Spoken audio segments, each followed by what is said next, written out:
L'ambiance bat toujours son plein ici au bowling La Sphère. Fontaine-le-Comte, c'est le nom de l'emplacement géographique où nous nous trouvons. Match du deuxième tour du Master Series de la Promotion Tour 13e édition. Et derrière moi, les deux protagonistes qui vont s'affronter d'ici quelques instants. L'américaine Lindsey Boomershine qu'on a vu battre Clara Guerrero, la colombienne, il y a quelques instants de cela. Et puis Lindsey Boomershine, donc qualifiée pour le deuxième tour. Elle affrontera un Colombien en la personne de Jaime González, qui n'est autre qu'un médaillé de bronze aux Jeux mondiaux de 2020, médaillé de bronze aux Jeux panaméricains de 2019. Lindsey Boomershine avec cette victoire face à Clara Guerrero qui prend une option très sérieuse. Elle avait beaucoup de mal justement à finir face à l'élite mondiale. C'est désormais chose faite ici, non loin de Poitiers. Jusqu'où ira-t-elle? C'est la question du jour.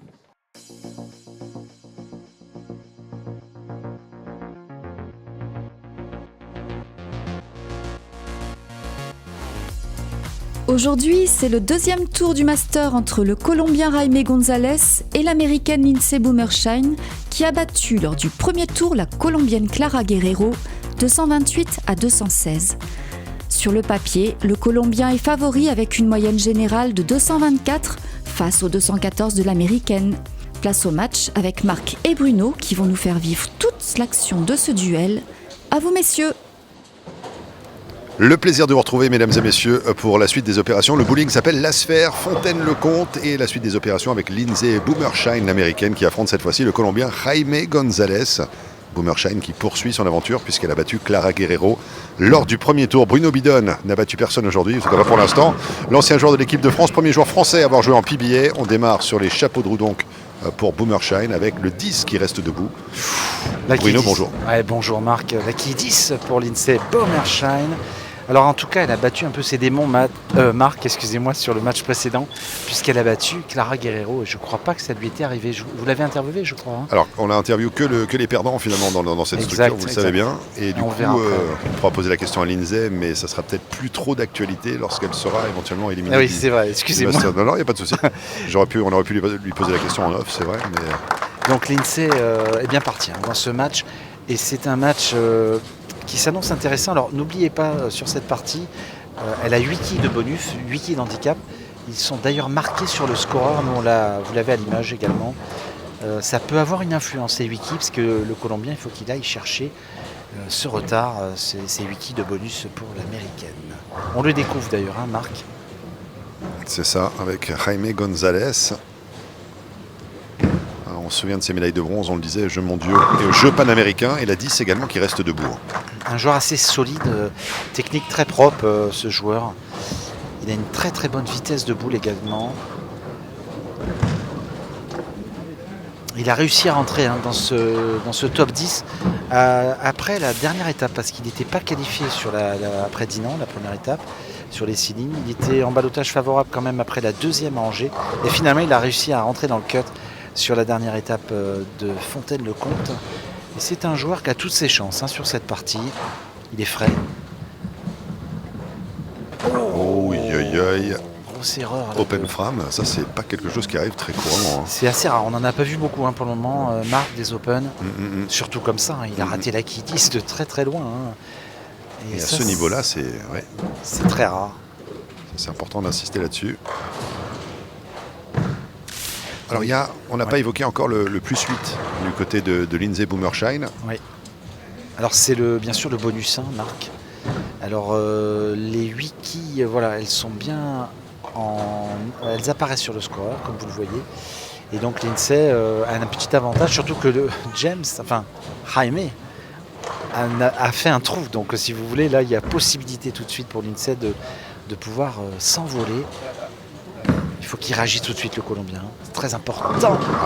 Aïe, c'est pas la réaction qu'il lui fallut avoir.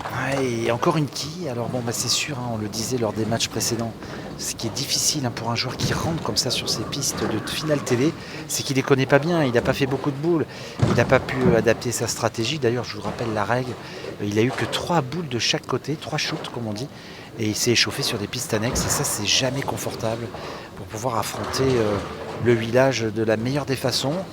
Il ne faut pas qu'il fasse un deuxième trou là. Oui, ça c'est fait maintenant. Le spare qui est obtenu pour Jaime González. C'est vrai que 2 trous d'affilée, là, c'était plus un trou, c'était une abîme. Ouais, ça aurait été catastrophique. Ouais. Et Lindsay, qui m'a l'air bien sereine, elle va continuer son petit bonhomme de chemin tranquillement. Une joueuse avec un style, on vous l'a dit lors des matchs précédents, très coulé quand même, très très fluide, assez classique. Peut-être un mot sur le format, le Step Ladder System qui est utilisé ici dans ce Master Series. C'est vrai que c'est génial pour celles et ceux qui sont au sommet du tableau puisqu'ils attendent de connaître l'identité de leurs adversaires au fur et à mesure. C'est un peu plus dur quand on est 9e, 10e. Ah ben là c'est très très dur, même Marc, il faut gagner tous les matchs. Exactement. Alors vous avez encore la possibilité de monter jusqu'en haut, mais effectivement, à un moment donné, les choses s'effritent, comme on dit, le mental, la fatigue, et puis vous avez des joueurs qui sont tout le temps plus frais, et en fait, en théorie, qui sont meilleurs que vous, puisqu'ils ont fait plus que vous sur les qualifications. En plus. Donc, Plus on avance, plus ça devient difficile et plus la pente est raide. Tout à fait. Alors, il y a eu des surprises, je peux vous dire qu'il y a eu une année, un joueur était 7e, je crois, au Master, il a gagné. Donc, il y a des surprises, mais avec le plateau qu'on a, à mon avis, non, il y aura une certaine forme de logique sur ce Master. Et le Sper qui est verrouillé. Il a joué Boomershine. C'est facile, je la sens très détendue sur ce match. Je pense qu'elle est beaucoup plus détendue sur ce match que lors du match contre le Clara Guerrero. Parce que bon, bien qu'elle soit mise dans la vie, elles se connaissent très bien et malheureusement, elle avait du mal à la battre. Et là, c'est chose faite. Alors est-ce que ça va lui débloquer un petit côté mental? On va voir ça, Marc. La question est posée, Bruno, à la réponse. On va avoir peut-être des éléments de réponse en tous les cas sur cette 3e frame. Alors c'est vrai que c'est intéressant ce que vous disiez sur le déverrouillage que cette victoire face à Clara Guerrero peut avoir mentalement, psychologiquement. Voilà, un strike pour suivre. Beau strike de Lindsay. 2 spare, un strike. Elle entre beaucoup mieux dans ce match que le Colombien. En plus avec ses 8 kills de bonus, elle est très très bien partie. Alors, est-ce que le Colombien va avoir une réaction un petit peu d'orgueil, parce que pour le moment ça n'a pas l'air marqué, il a l'air un petit peu tranquille. Le calme avant la tempête peut-être. Mais... Bon, c'est un joueur, moi je l'ai vu sur toute la semaine, il a fait des beaux scores, il s'énerve pas, il est dans sa bulle de concentration. C'est aussi une machine à strike, lui, un champion du monde par équipe avec la Colombie au dernier championnat du monde. Et il a voilà. Elle est partie un peu haut cette boule, Marc. Mi-poche, mais ça fait coucher les quilles. Oui, il s'en est bien sorti quand même. Gonzalez. Et il trouve son premier strike, 3e frame. 10 kills de déficit, plus les 8 kills de bonus, ça fait 18. Il a 18 kills de Lindsay. C'est vrai que c'est un écart aussi important, aussi rapidement dans le match. Mais bon, il y a encore beaucoup de boules à envoyer. Il y a moyen de revenir, il n'y a pas de souci. Il faut trouver la série de strikes, vous le savez. Au bowling, ce qui compte, c'est les strikes, les petites croix, comme on dit. Et plus vous les alignez, plus vous marquez de points, tout simplement. Et à ce petit jeu-là, James Gonzalez, normalement, n'est pas trop maladroit. Dommage. Il laisse encore une quille. C'est la quille 2. La 2 qui reste debout. Ouais, la quille 2 pour James. Enfin, Jaime, excusez-moi.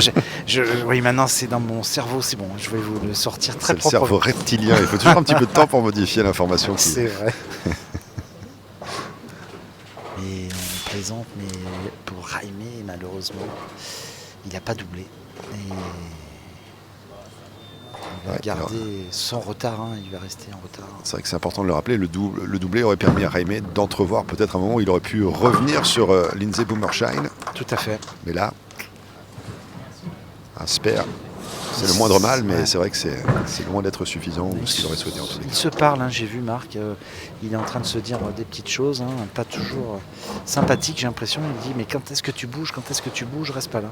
Je l'ai vu, je parle pas très bien espagnol, mais j'ai bien compris son body language. Le langage corporel. Tout à fait. On peut signaler la présence, vous le voyez peut-être à l'image, de Jack Blythe et de Clara Guerrero, situés non loin également de l'espace des joueurs. Il regarde un petit peu ce match. Bien sûr. Et on voit Guerrero échanger aussi avec Gonzalez. J'allais dire un strike, mais non, il en reste une. La 10. Aïe. Alors c'est vrai que Clara Guerrero est en train d'aider, je pense, son compatriote. Alors normalement, il n'y a pas de coaching sur les pistes, mais bon, tolérance de l'arbitre pour le moment. Ah, écoutez, elle parle peut-être de cinéma ou d'autre chose. Peut-être. Ou de gastronomie française. C'est possible aussi. Ils ont découvert des petits restos sympathiques pendant ce tour. Parce que je rappelle, on a voyagé de ville en ville, Marc. On a commencé en Normandie à Saint-Lô, puis nous sommes descendus en Bretagne à Dinan. Et ensuite, on Pays de la Loire à Angers, un petit tour sur Ancenis. Et on est arrivé ici à Poitiers, à Fontaine-le-Comte. C'est un mini Tour de France que vous avez entrepris avec ces joueurs et ces joueuses. Mini Tour de France de bowling. Eh oui. Et d'ailleurs, on s'est inspiré de cette très grande compétition sportive française pour justement les classements. On a fait plusieurs classements différents pour donner un peu de piment à chaque étape. Et ça se construit bien. Les Américains apprécient notre format. Et notre tournée est unique au monde car c'est la seule qui bouge de ville en ville, d'étape en étape, et qui est médiatisée. C'est la seule qui est médiatisée en France et en Europe. Bon, en tout cas, félicitations pour ce travail entrepris, Bruno. Alors l'INSEE. Aïe, aïe, aïe, le split. Oh là là. Et là, on a senti aucune conviction dans ce lancer. C'est un split, Marc, qui est quasiment injouable. Il est très dur, on peut le faire. Mais vous avez à l'image, là nous on a une petite illustration, vidéo qui nous permet de visualiser comment le faire. La suggestion, c'est ça. La suggestion du chef. Mais bon, c'est plus facile sur ordinateur qu'en vrai, croyez-moi. C'est sûr. Alors est-ce qu'elle va le tenter? Est-ce qu'elle va le tenter ou elle va jouer 3 quilles? Là, il faut peut-être mieux assurer les 3, non? Elle tente quand même. Elle assure les 3 quilles. Elle assure les 3 quilles. C'est toujours difficile, les prises de décision comme ça. Et ça permet à Jaime de revenir dans le match. Il en demandait pas tant, je pense, le Colombien. Un petit coup sur la chaussure. C'est un petit rituel, ça aussi.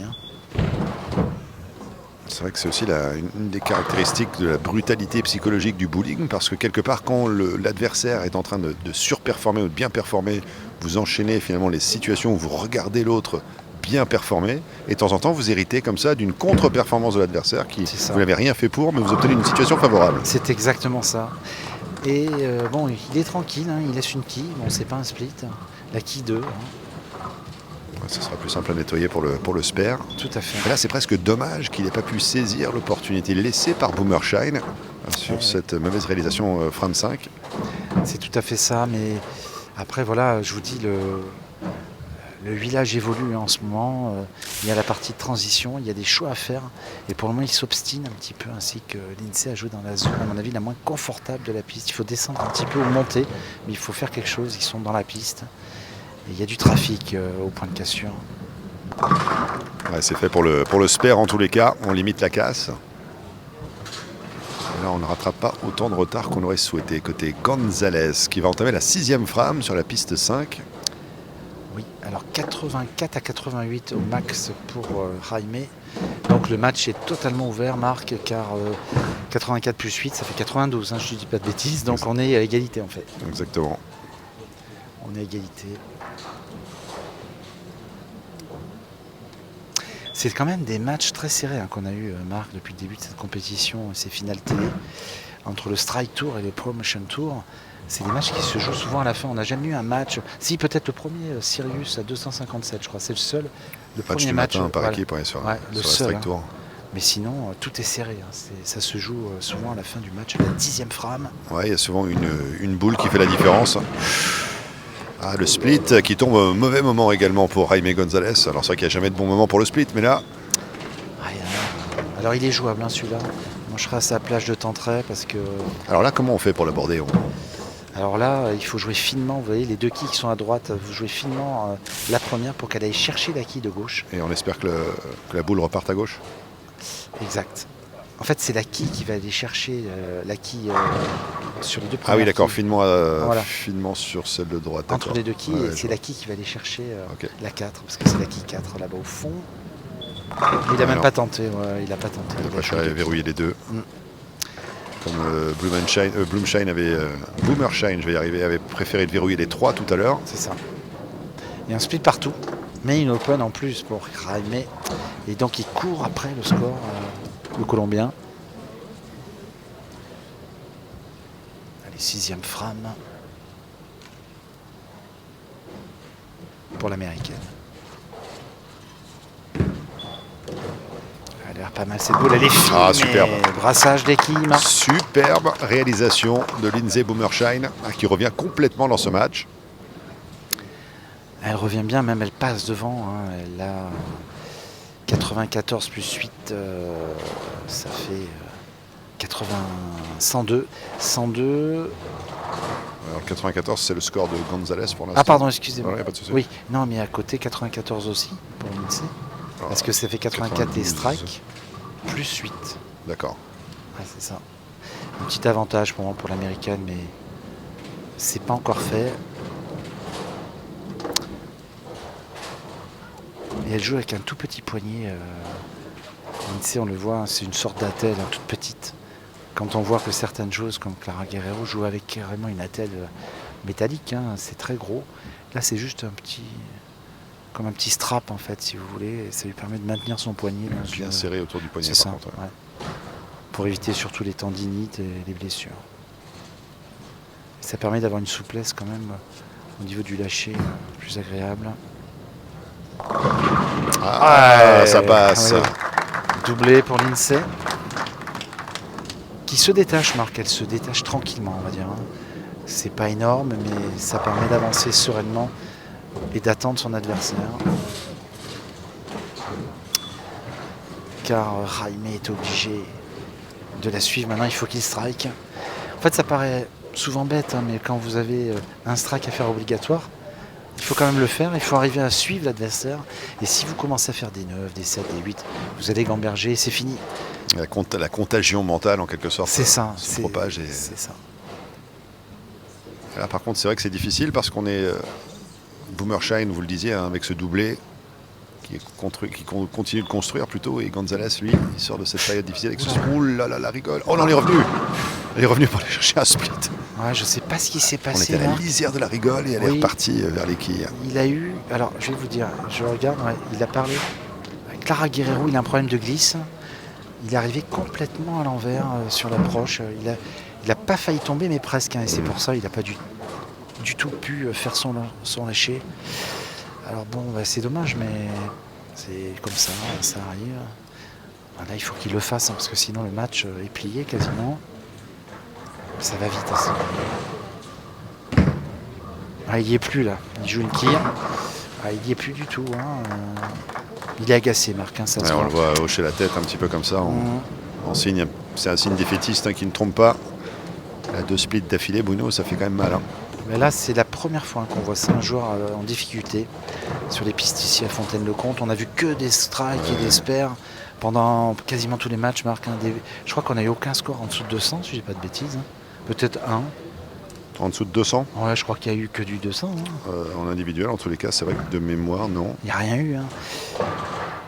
Ouais, c'est dingue. Et là, lui, il est parti. Il va faire en dessous hein, s'il continue comme ça. Hein.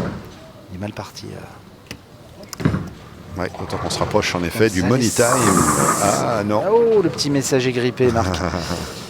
Il avait un petit rhume. Hein, et il n'a pas réussi à aller chercher cette qui 10. La 10. Et oui, le money time, Marc, tout à fait. Mais je pense qu'il va être loin du money time, malheureusement, Jaime. Je pense qu'il va malheureusement pour lui s'incliner et la route du Promotion Tour va s'arrêter là pour lui. Et il y a un autre compatriote à lui hein, qui s'appelle Manuel Otalora, qui est un très bon joueur, qui est en 6e position, je crois. Oui, c'est vrai, exactement. Lui, il joue bien aussi, hein, attention. Qu'on retrouvera à l'occasion d'une prochaine émission.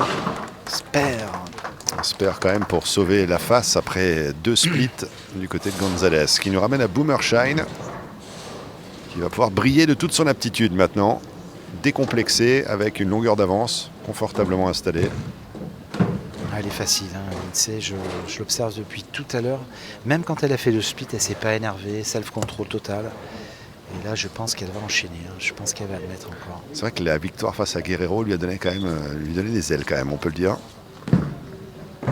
Jusqu'où pourra-t-elle aller? C'est un peu la question du jour. Ah, dommage. Un petit peu écarté sa ligne de jeu, là, on l'a vu. D'ailleurs, elle le sait, hein, elle a fait un petit geste. On a fait XX, donc le doublé, puis derrière, on laisse 3 quilles debout pour aller chercher un spare. Là, le spare n'est pas techniquement trop compliqué sur cette situation. Non, le spare devrait être facile. C'est un spare composé à 3 quilles, mais qui ne pose pas de difficulté particulière.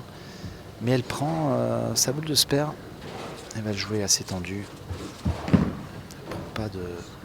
Ah, c'est fait. Ouais, c'est fait, mais j'ai eu peur quand même. Hein. Il y a une quille qui est tombée un petit peu en retardement. Vous avez une petite frayeur? Un petit peu, mais c'est bien. elle est bien devant, hein, là, 131 à la 7. Il y a un gros déficit de quasiment 30 quilles à la 7e frame pour le Colombien. Ils ont un spare chacun, donc ouais, c'est ça, hein, il y a une trentaine de quilles. Elle est vraiment bien partie, Marc, parce qu'elle a 8 quilles handicap, hein, ne l'oublions pas. La Foundation Frame, c'est la frame numéro 9, c'est celle qu'on va voir maintenant. Boomershine, piste 5. Un vrai avantage au tableau d'affichage et surtout l'opportunité maintenant de créer quelque chose de tout particulier dans ce match du deuxième tour du Master Series, de la Promotion Tour, 13e édition. Ah, quel dommage. Oh, il n'y en a qu'une finalement qui reste debout. Ah, la 5, hein, c'est la quille en plein centre. C'est la plus facile à faire, hein, quand vous l'espère. Ah, ça c'est intéressant que ça soit la plus facile, celle qui est au milieu. On Ouais. peut imaginer qu'on tombe forcément à gauche ou à droite, mais non, C'est la quille où il y a le plus de marge d'erreur, parce que vous pouvez ouais. la toucher dans les deux sens. Ouais, exact. C'est pour ça qu'on dit que c'est la plus facile au bout du compte. Et l'INSEE, tranquillement, se dirige vers la victoire, hein, parce que là, elle va sûrement fermer. Elle est sur un score dans les 200, mais Jaime, excusez-moi, n'y arrivera pas. Hein, il n'y arrivera pas à 200. Il y arrivera quand vous l'appellerez Jaime, non pas James. C'est fait pour Lindsay en tous les cas, qui parvient, Lindsay Boomershine, à aller chercher ce spare. Enfin, en tout cas, ce qu'on peut dire, Marc, parce que le match est quasiment fait, c'est que malheureusement, le Colombien est passé un petit peu à côté de cette rencontre. Il a fait qu'un seul strike, hein, rendez-vous compte. Regardez, strike, il a fait que des 9. Un 7, un 8, c'est des splits. Il est vraiment passé à côté. Hein. C'est quand même un joueur qui a réalisé une sacrée moyenne, hein, sur les qualifs. C'est vrai. On parle de 224-72. Et ça plaisante pas. Hein. Et là, Là, c'est la 10. Ah ouais, là, vous imaginez, il va faire dans les 155, 160. Il est très très loin de son niveau. Ce qu'on appelle le fameux jour 100. C'est ça. Et ça tombe au mauvais moment, hein, ça tombe en finale TD. Là où il faut éviter de perdre. C'est ça. C'est la loi, hein, du sport, vous le savez. On n'est jamais à l'abri de ce jour 100, en effet. Et c'est vrai que particulièrement dans les sports de précision, comme le bowling, tir à l'arc, tir, etc., on a toujours ces journées un peu compliquées. Les meilleurs du monde en souffrent tous. Forcément, à un moment donné, Gonzalez avec le spare sur la 9e frame. Bon, il garde le sourire quand même. Hein. C'est un joueur qui a du fair play, qui a du... Voilà, il est pas trop énervé. Il est sûrement très déçu, je pense, intérieurement. Mais bon, il accepte cette défaite sans problème. Mais il est arrivé quelques mésaventures. Hein. Il a failli tomber à un moment donné sur l'approche. Il a du mal à trouver la ligne de jeu. Alors, est-ce qu'il y a un petit peu de fatigue dans tout ça? Forcément, hein, il y a quelque chose. Parce que je ne le reconnais pas. Hein. Moi, je l'ai vu hier au qualif. Il n'était pas dans cet état d'esprit. Et bon, c'est une longue tournée, Marc. Hein. On est là sur 9 jours. Ces derniers jours, il y a un petit peu de fatigue. Ah oui, c'est ça. Et pourquoi pas finir en fanfare avec un strike, retrouver le plaisir du strike sur la 10e frame. C'est un petit peu tard malheureusement pour espérer obtenir un résultat. Et oui, score maximum pour lui, 172. On y est déjà, hein, chez l'INSEE. Parce que l'INSEE, là, si je lui rajoute ses 8 quilles de bonus, elle a quasiment gagné déjà.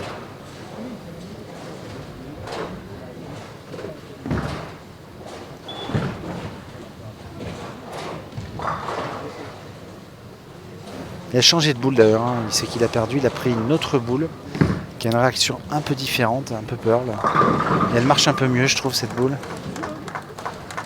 Autant essayer quelque chose, hein, pour pourquoi pas profiter de ces derniers lancers pour tester des nouvelles routines, du nouveau matériel. Et voilà, 162, un score max. C'est le plus petit score, Marc, qu'on a eu sur ces matchs. Il est malheureusement à mettre à l'actif de Jaime.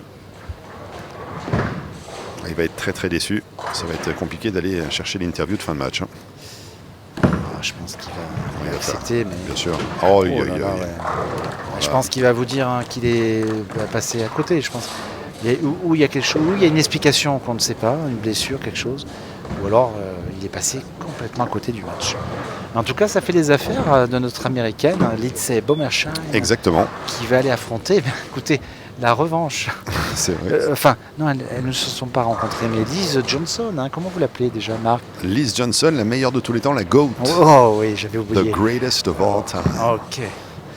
Donc ça va être un match au couteau contre Liz Johnson, très beau strike Ouais. de Lindsay. Qui est une joueuse très sympa, hein. En dehors des pistes, elle est adorable, hein. On a parlé d'un tas de choses qu'elle fait aux États-Unis pour le bowling. Et vraiment, c'était sa passion, hein, quand elle était jeune. Et son oncle est un joueur, je vais raconter une petite anecdote, qui s'appelle Tom Baker, que j'ai connu moi, parce que c'est un petit peu, entre guillemets, l'ancienne génération. Et il a gagné à Paris, tenez-vous bien, un tournoi. Le seul tournoi qui avait été organisé sous l'égide de la PBA en 82, l'AMF Grand Prix. Et ça avait été diffusé à l'époque sur France 2, Wow. enfin Antenne 2, Antenne 2 à l'époque. avec Gérard Rolls, je m'en souviens très bien. 1981. L'AMF Grand Prix, c'est son oncle qui l'a gagné. Et Tom Baker, et je l'avais rencontré moi aux États-Unis, une personne très sympathique. Vous étiez déjà né en 1982? Eh oui, Ouais. Marc, j'avais 10 ans. Eh ben voilà. Moi, beaucoup moins. Oui. Mais je ne jouais pas au bowling, je ne jouais pas. Et Vous avez commencé à quel âge, Bruno? J'ai commencé à 12 ans. 12 ans. Et ça a été un coup de foudre tout de suite? Tout de suite. J'étais joueur de foot et j'ai arrêté le foot pour faire du bowling, excellent. pour vous dire. Et c'est fait, Marc. Exactement, la victoire pour Lindsay Boomershine, 198, le score final. Donc on est Avec sous le la barre des handicap. 200 aussi. Ouais, avec le handicap 198-161, ça a été un beau Exactement, match ouais. pour, Ouais, pour ouais. Lindsay. En tout cas, contrat rempli, hein, pour l'américaine qui a battu tout à l'heure Clara Guerrero. Elle continue à s'offrir des victoires sur des Colombiens. Jaime González qui tombe, et l'américaine qu'on retrouvera à l'occasion du 3e tour face à sa compatriote Liz Johnson. Et ça sera l'histoire de la prochaine émission. Les stats de cette rencontre, 4 strikes contre 2 pour Boomershine, égalité au spare 5 partout. Et ce qui fait la différence dans ce match, c'est les 4 open de González. Score final 198-161 pour Boomershine qui continue sa route face à la redoutable Liz Johnson. À suivre l'interview d'après-match.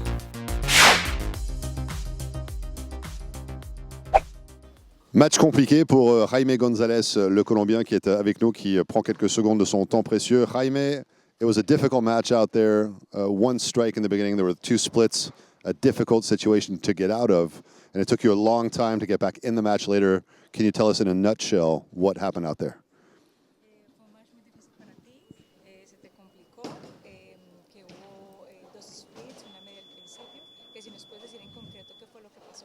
Sí, realmente, digamos, durante todo el torneo había venido con buena sensación, pero desafortunadamente hoy en el día de la final no encontré una buena sensación con el approach. Estaba muy liso para mí y no podía usar mis piernas y llegar bien para lanzar. During the entire competition, he felt good. Unfortunately, during the finals, the approaches were a little bit too slippery for him. He couldn't use his legs enough to throw good shots, and it just got complicated for him. Voilà, c'est un problème au niveau des jambes et au niveau de l'approche. Il n'a pas pu utiliser l'assise sur les jambes nécessaires pour envoyer la boule dans les bonnes conditions. Il a souffert de ça et la spirale négative l'a emporté pour la suite. C'était effectivement un match très compliqué avec un score très bas pour Jaime González.